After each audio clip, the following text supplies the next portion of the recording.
Everyone, welcome back to our channel English Madhyam. English Madhyam के platform पे मैं हूं आपकी एडुकेटर प्रियंका ठाकुर और हम सॉल्व कर रहे हैं editorial based practice exercise. Start करते हैं आज का session with thought of the day, that is a dream does not become a reality through magic, it takes hard work, sweat and determination. यानी कि कोई भी सपना जो है वो केवल ख्यालों से, केवल सोचने से तो हकीकत बन नहीं जाता। उसको हकीकत बनाने के लिए क्या चाहिए? उसके लिए आपको पहले, सबसे पहले तो आपका डिटर्मिनेशन स्ट्रांग होना चाहिए। ठीक है, कि हाँ मुझे ये करना ही है, इसको वास्तविकता में हकीकत बनाना है।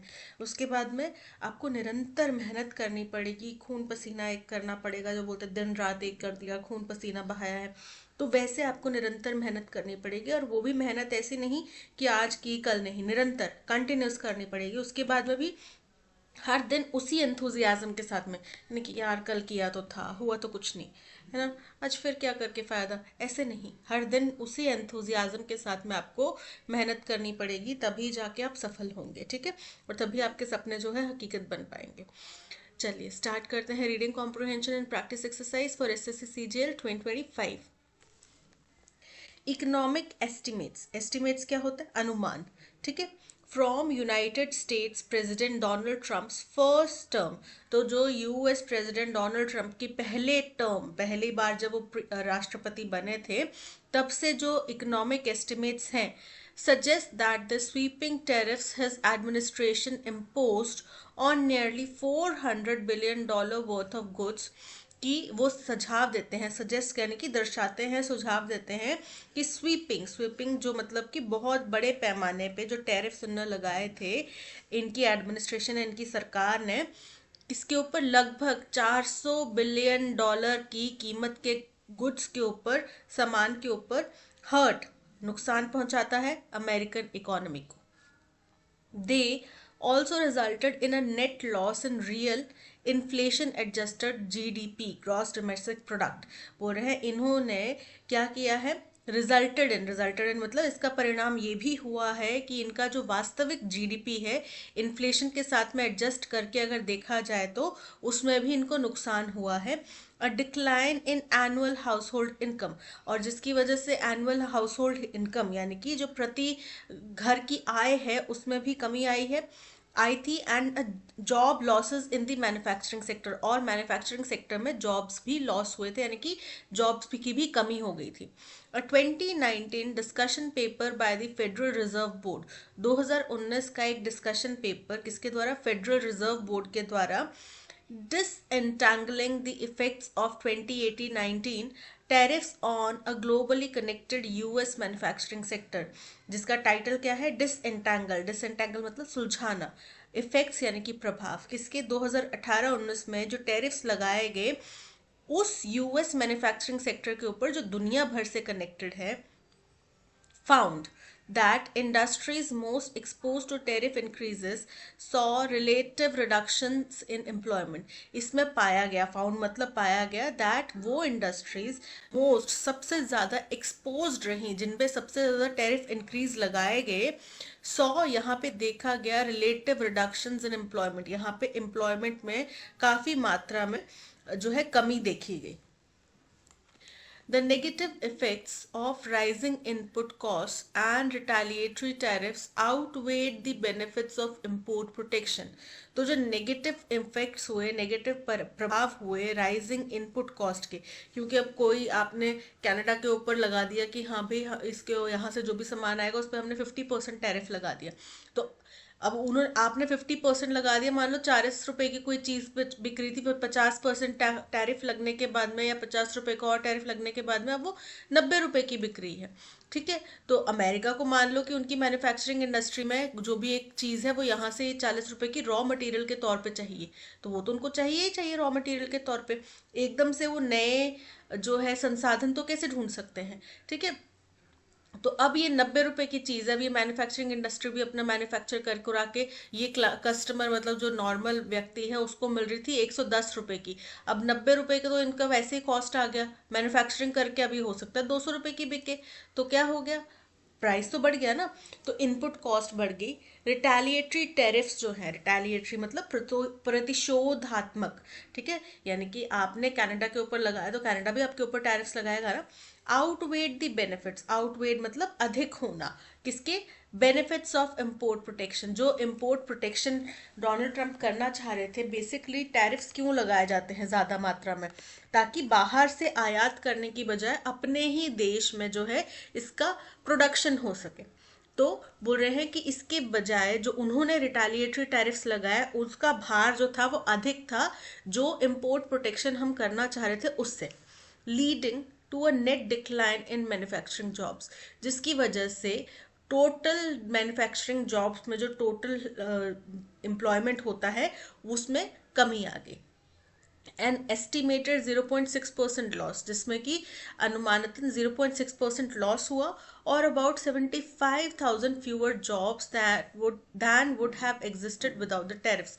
या फिर अगर हम इसको दूसरी भाषा में, दूसरे शब्दों में कहें तो 75,000 कम नौकरियां थी जो कि बिना इन टैरिफ्स के, बिना इन बढ़े हुए टैक्सेस के अगर हम करते तो 75,000 नौकरियां और जनरेट हो सकती थी, 75,000 कम नौकरियां जनरेट हुई।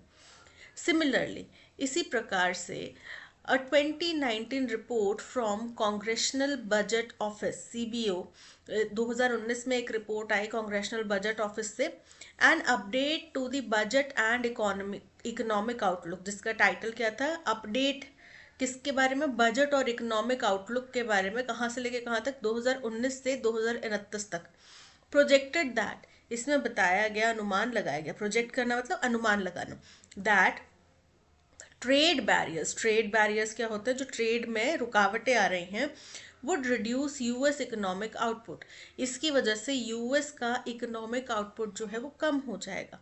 बाय 2020, 2020 तक the CBO estimated a 0.3% decline in real GDP, CBO में अनुमान लगाया कि 0.3% डिक्लाइन हो जाएगा उनके रियल जीडीपी में, and a $580 reduction in average real house hold income, और घर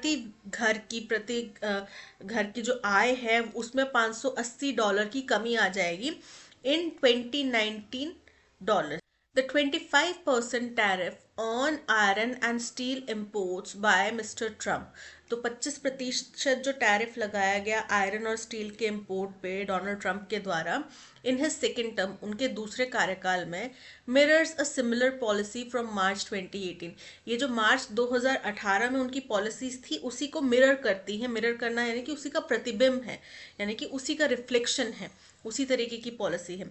इन हिज फर्स्ट टर्म, अपने पहले टर्म में, पहले कार्यकाल में, Canada, Mexico and European union were initially exempted until June 2018, इसमें कनाडा, मैक्सिको, यूरोपियन यूनियन को शुरुआत में एग्जेम्पशन दिया गया था। एग्जेम्पशन मतलब छूट देना, ठीक है, कब तक के लिए, जून 2018 तक। आफ्टर विच, जिसके बाद में रिटेलिएटरी टैरिफ्स फॉलोड, जिसके बाद में प्रतिशोधात्मक टैरिफ्स लगाए गए, until a truce was reached in May 2019, जब तक कि ट्रूस मतलब कि एक अग्रीमेंट, एक युद्ध विराम, ठीक है, तो एक समझौता नहीं हो गया मई 2019 में through a revised north American trade agreement, एक रिवाइज्ड यानी कि रिपीट किया गया, उसमें कुछ एडजस्टमेंट्स करके, कुछ फेरबदल करके एक नॉर्थ अमेरिकन ट्रेड अग्रीमेंट लाया गया। उसके बाद कब, मई 2019 में, उसके बाद में जाके शांति हुई।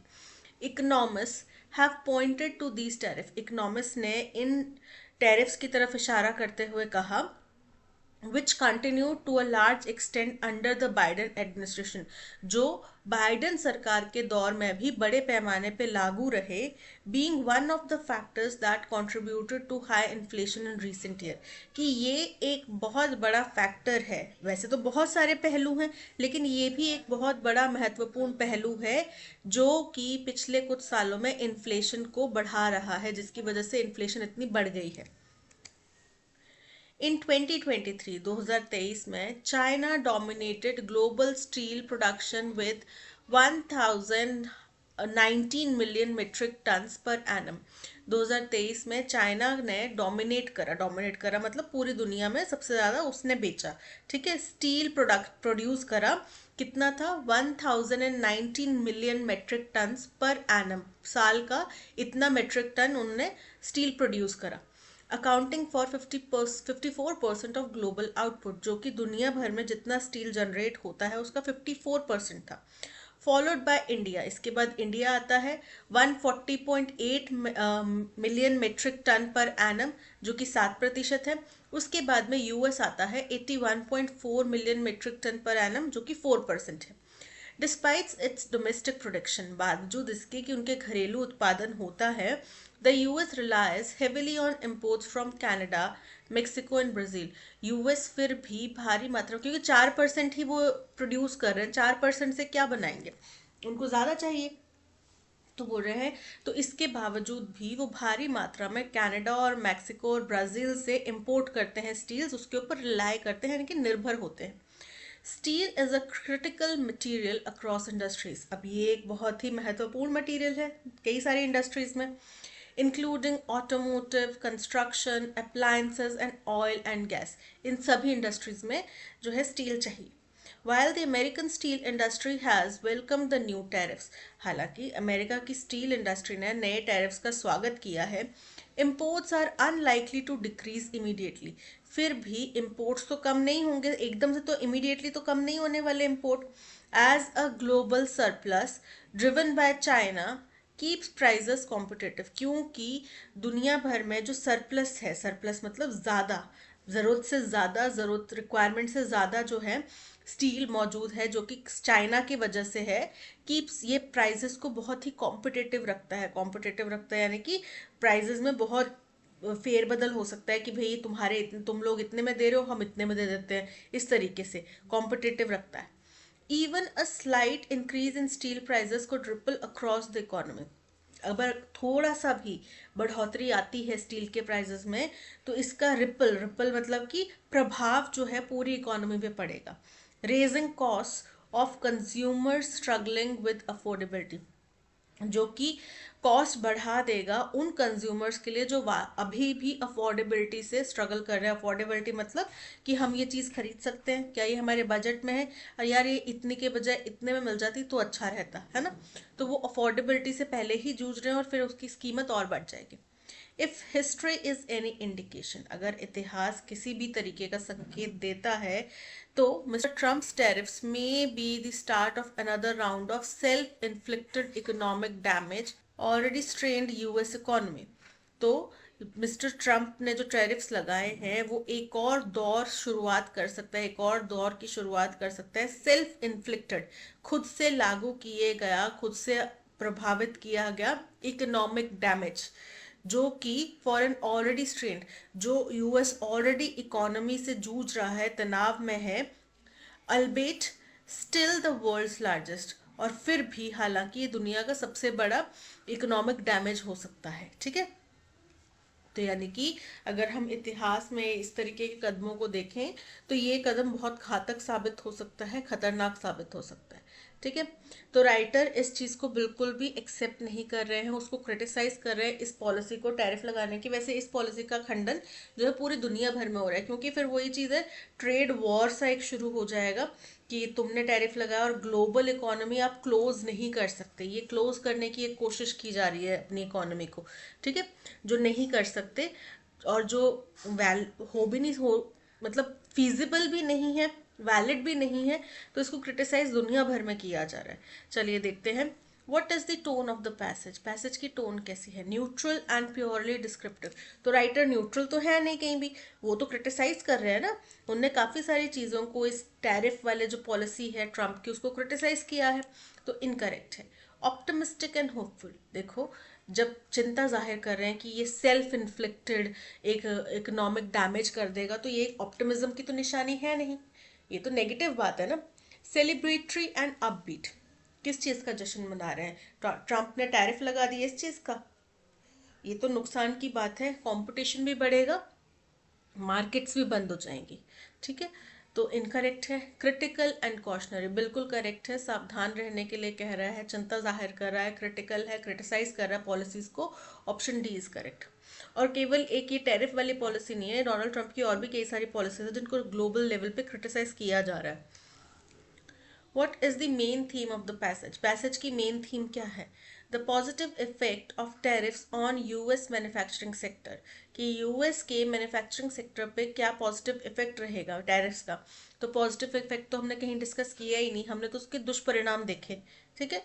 The adverse impact of Trump's tariffs on the US economy बिल्कुल correct है, option B is correct.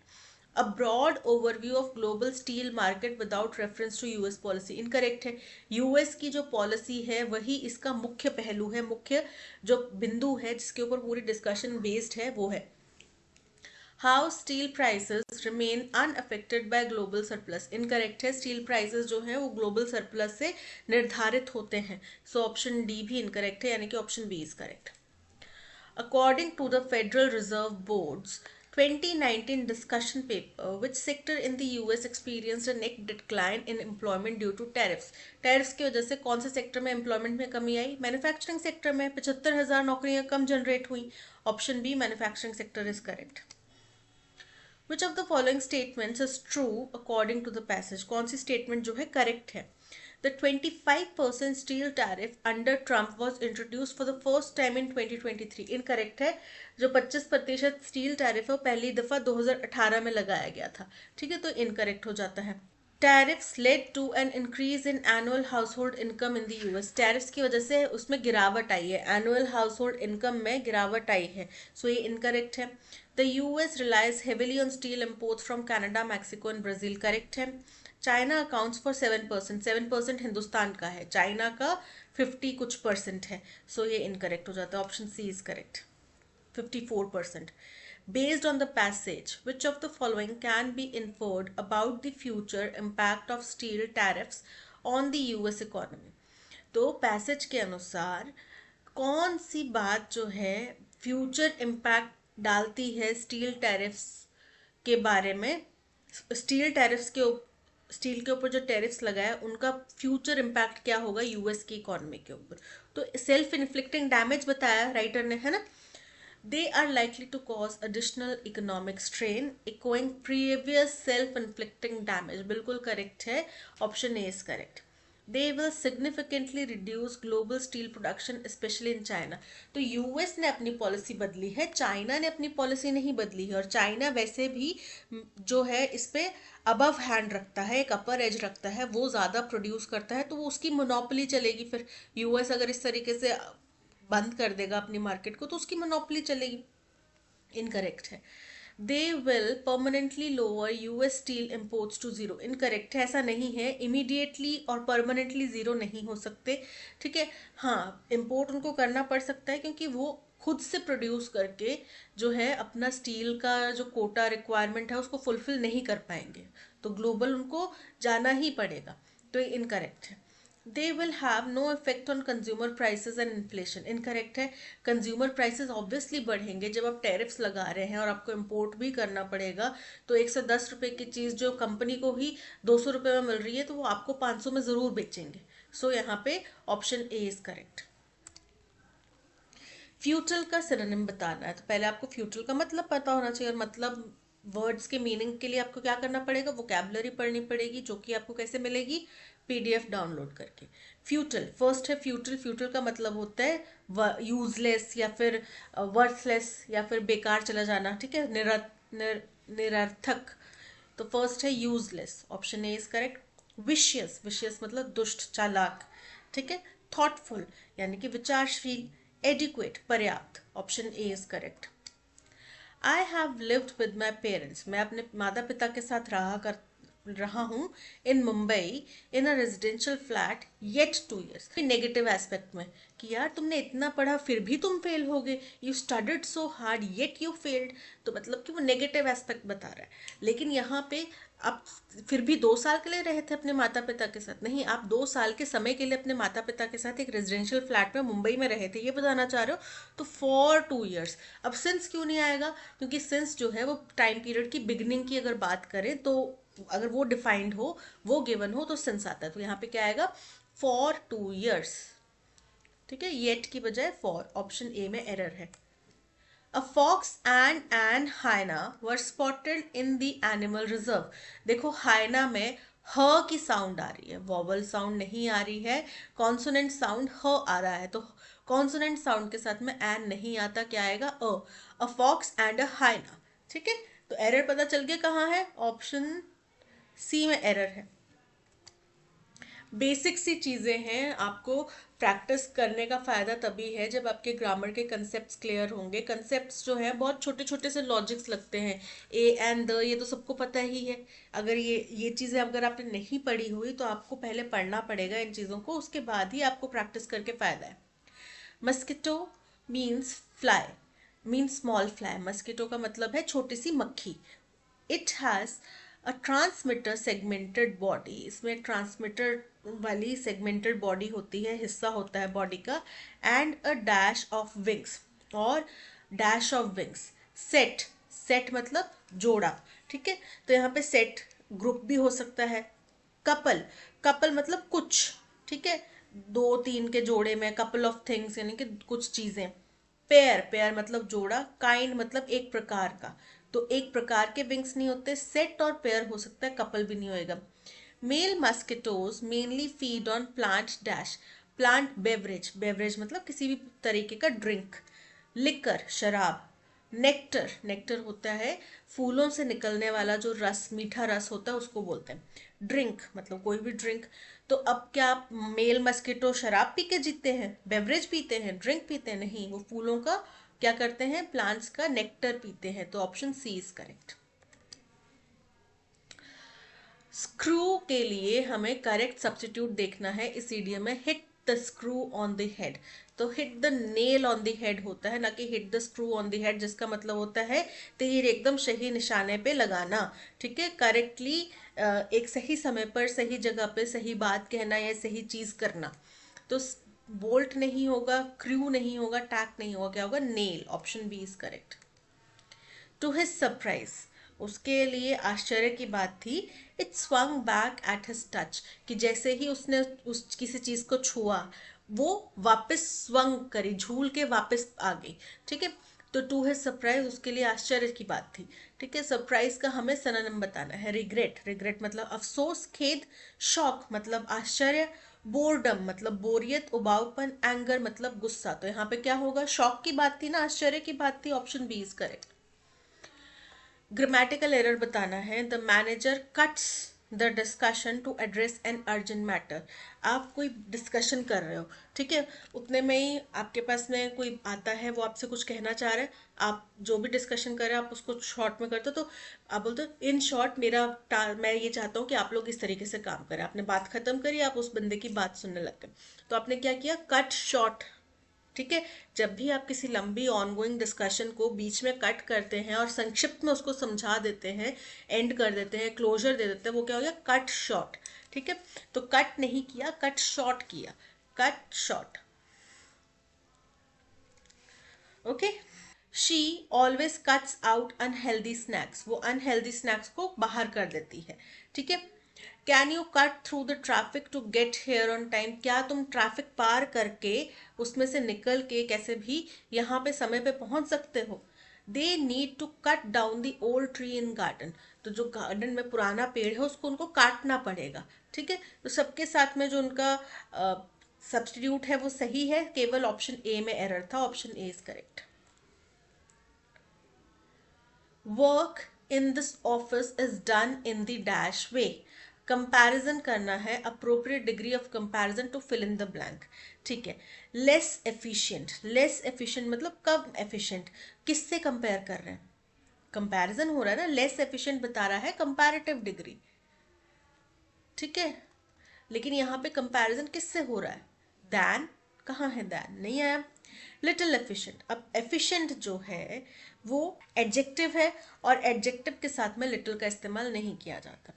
Least efficient बिल्कुल करेक्ट है, सबसे कम एफिशिएंट तरीके से यहाँ पे काम किया जाता है, superlative degree, option option C is correct. Lesser efficient way, again efficient जो है वो एडजेक्टिव है, उसके साथ में लेसर जो है इस्तेमाल नहीं किया जाएगा। Option C is correct. We have pledged our allegiance to the nation. Allegiance का मतलब क्या होता है? एलिजेंस का मतलब होता है वफादारी की। हमने कसम खाई है कि हम देश के साथ में वफादारी करेंगे। तो एलिजेंस के स्पेलिंग इनकरेक्ट है। ALLEGIANCE allegiance. ALEGAI नहीं, AL सिंगल एल है, ALLEGIANCE। Option C is correct. We have perhaps never seen an ableist series of advocates than these 10 standing in row। अब than है तो कंपैरेटिव डिग्री है, ableist तो superlative बता रहा है कि जो सबसे ज्यादा सक्षम है। एबल का ही एबलर एबलेस्ट फॉर्म, ठीक है। एबल एबलर कंपैरेटिव फॉर्म और एबलेस्ट जो है वो सुपरलेटिव। तो यहाँ पे दैन आ रहा है, कंपैरेटिव डिग्री चाहिए, साफ पता चल रहा है एबलर आएगा। Option A is correct. I graciously welcome my boss at my birthday party. Graciously मतलब बहुत शालीनता के साथ में, प्लेजेंट तरीके से, कर्टियस तरीके से, ठीक है। तो ग्रेशियसली आपने वेलकम किया, ग्रेशियसली का सिनोनिम बताना है ब्रेवली, बहादुरी से। तो ग्रेशियसली जो है वो शालीनता की बात करता है, बहादुरी का उससे लेना देना नहीं है। क्लेवरली चालाकी से, चालाकी से भी यहाँ पे नहीं आएगा। करेजियसली अगेन बहादुरी से भी नहीं आएगा। नाइसली बड़े अच्छे तरीके से, शालीन ढंग से। So option D is correct. He had always wanted to work for himself. वो हमेशा से ही खुद के लिए काम करना चाहता था। सो इसलिए लास्ट ईयर ही dash his job. Last year उसने अपनी जॉब को डैश कर दिया एट द बैंक। तो बैंक से अपनी जॉब को छोड़ दिया होएगा। And is now running a tool business. और अब वो एक टूल बिजनेस चला रहा है। लेफ्ट मतलब छोड़ना, हॉल्टेड मतलब बीच में रोकना, ठीक है। बेरेफ्ट, बेरेफ्ट का मतलब वंचित करना। क्लेफ्ट, क्लेफ्ट का मतलब डिवाइड करना। तो यहाँ पे ना उसने जॉब को बीच में रोका, ना उसने वंचित करा, ना उसने विभाजित करा। उसने क्या किया? छोड़ दिया। Option A is correct. The chef's delicious recipes are a favorite among the restaurant's patrons. Incorrectly spelled word बताना है। The chef's delicious recipes, recipes की spelling incorrect है। Patrons कौन होते हैं? Patrons वो लोग होते हैं जो पैसा लगा रहे होते हैं, किसी भी चीज में पैसा लगा रहे होते हैं। तो शेफ जो है उसकी जो बड़ी डिलीशियस सी रेसिपीज है वो रेस्टोरेंट के जो पेट्रन्स हैं उनकी फेवरेट है, उनकी फेवरेट्स में से हैं। तो रेसिपी के स्पेलिंग क्या होंगे? RECIPES, recipes. Option A is correct. Many fraud companies dash deceive. Deceive का सिनोनिम यहाँ पे डालना है। रिजॉल्व, रिजॉल्व मतलब समाधान करना, डिसीव मतलब धोखा देना। मिसलीड मतलब गुमराह करना। फैसिलिटेट मतलब सुगम बनाना। हैम्पर मतलब रोकना, बाधा डालना। तो यहाँ पे option B mislead is correct. Bite the bullet, bite the bullet का मतलब होता है किसी भी परेशानी का बड़े ही साहस के साथ में सामना करना। To buy something with no prior inspection incorrect है कि आपने पहले जांच किए बिना ही कोई चीज खरीद ली, इसको मूर्खता बोलते हैं, बहादुरी नहीं। To be the first to attack someone, किसी के ऊपर पहले जाके आक्रमण करना, इनकरेक्ट है। To face up to the to trouble with fortitude, बिल्कुल करेक्ट है। बड़े ही बहादुरी के साथ में, साहस के साथ में, दर्द में होने के बावजूद भी साहस के साथ में किसी भी परेशानी का सामना करना। Are you familiar with the movie Jurassic Park? क्या आप जुरासिक पार्क मूवी के बारे में जानते हैं?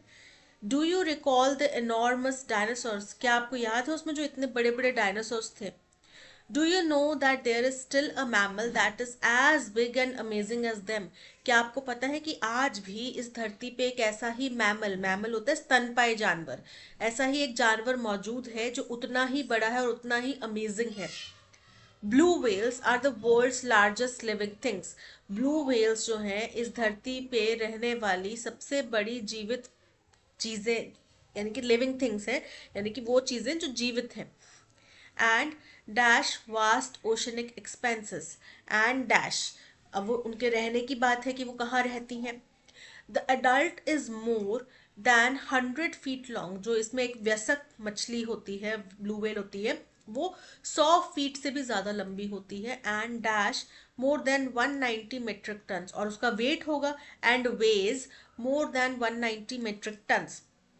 अकॉर्डिंग टू साइंटिस्ट के अनुसार a blue whale's heart weighs as much as a car, कि एक ब्लू वेल का जो दिल है वो एक कार के भार जितना होता है, while its tongue weighs as much as elephant, और उसकी जो एक जुबान है वही केवल एक हाथी के भार के बराबर होती है।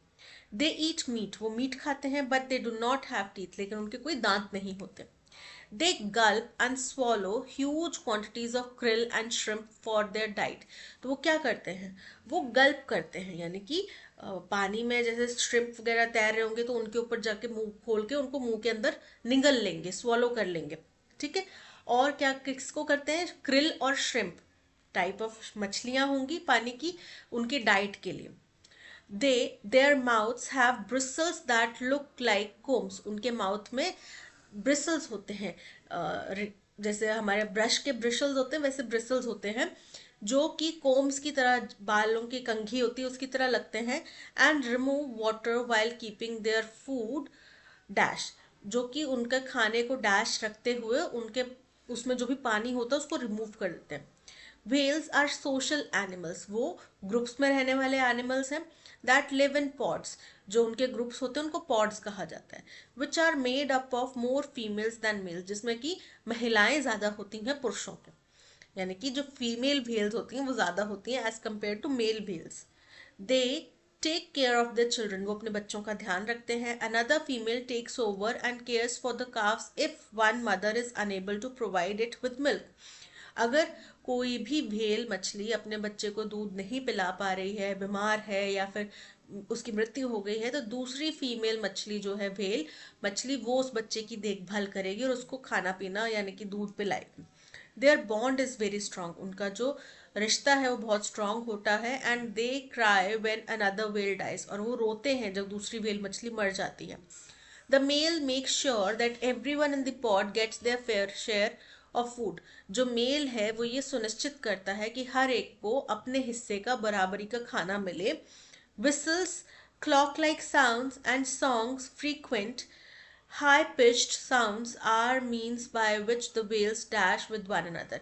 सीटी बजा के, घड़ी की जैसे आवाज करके, कुछ लगातार सॉन्ग्स गा के, हाई पिच तेज जो ऊर्जा है उसमें आवाजें करके ये लोग एक दूसरे के साथ में कम्युनिकेट करते हैं, बातचीत करते हैं। It assist them in locating one another, ये मदद करता है उनको एक दूसरे को खोजने में। Locating the position of the pot, अपने जो ग्रुप है, अपना जो समुदाय है उसकी पोजिशन ढूंढने में। सर्चिंग फॉर प्रे, अपने शिकार को ढूंढने में। एंड अट्रैक्टिंग मेट्स, और अपना जो भी स्पाउस है, जो भी उनका संबंध जिनके साथ में बनाना है, वो उसको भी अट्रैक्ट करने के लिए वो ऐसी ही आवाजें निकालते हैं। Every pod has a distinctive song, हर एक पॉड का एक अलग कुछ गाना होता है। That sets it apart from others, जो कि उनको दूसरे पॉड से अलग करता है। These songs can be heard for not only hours but also days, dash miles of ocean. तो बोल रहे हैं कि ये सॉन्ग्स केवल कुछ घंटों के लिए नहीं बल्कि कई दिनों तक सुने जा सकते हैं। डैश माइल्स ऑफ ओशन, यानी कि ओशन में कई किलोमीटर्स तक, कई मीलों तक। Blue whales are the world's largest living things and dash vast oceanic expanses. Depart मतलब अलग होना, प्रस्थान करना। Employ मतलब प्रयोग करना। इनहेबिट का मतलब होता है कहीं पे वास करना, स्थान, बसना। एंगेज मतलब किसी के साथ में किसी चीज में भाग लेना, तो यहाँ पे inhabit option C is correct. The adult is more than 100 feet long and dash more than 190 metric ton. Counting की बात नहीं कर रहे, मेट्रिक टन वेट की यूनिट होती है। लोड्स भी नहीं आएगा यहाँ पे, लिफ्ट्स नहीं आएगा, वेज आएगा। ऑप्शन डी इज करेक्ट, उसका भार बता रहे हैं। Their mouths have bristles that look like combs and remove water while keeping their food dash. Beacon का मतलब क्या होता है, संकेत देना, आमंत्रित करना। ब्रोकरेज मतलब कि कुछ शुल्क, कमीशन वो लेना। फेयर मतलब वाजिब, वैलिड, उचित। इंटैक्ट मतलब खाने को तो उसी जगह पे रखती है लेकिन पानी को बाहर निकालती है, तो option D is correct. Whistles, clock-like sounds, and songs, frequent high-pitched sounds are the means by which the whales dash with each other. Meet मिलते हैं एक दूसरे से. Horrid, horrid का मतलब होता है बहुत ज़्यादा जो आपको पसंद ना आए, अप्रिय. Communicate, वो एक दूसरे से बातचीत करते हैं, उनका बातचीत करने का जरिया है. Option C is correct. These songs can be heard for not only hours but also days, dash miles of ocean. Of miles of oceans, of नहीं आएगा. ऑफ मतलब अलग होने की बात कर रहे हैं, यहाँ पे नहीं आ रहा. अक्रॉस यानी कि समुद्र में कई मीलों तक की आवाज सुनाई दे सकती है, तो अक्रॉस आएगा. Option B is correct. That's all. आज के सेशन में इतना ही. Thank you so much for watching. अगर आपको कंटेंट पसंद आया हो तो आप लाइक शेयर और सब्सक्राइब जरूर कीजिएगा. मिलते हैं नेक्स्ट सेशन में. Till then keep learning and keep practicing. Bye bye.